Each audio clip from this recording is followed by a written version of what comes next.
This is a brand new V8 7070, and we are very proud of it. You can see we have this new turbo.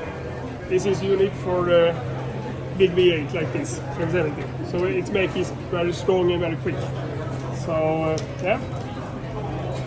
Thank you! Ja, en kort klipp där. Var det bra nog?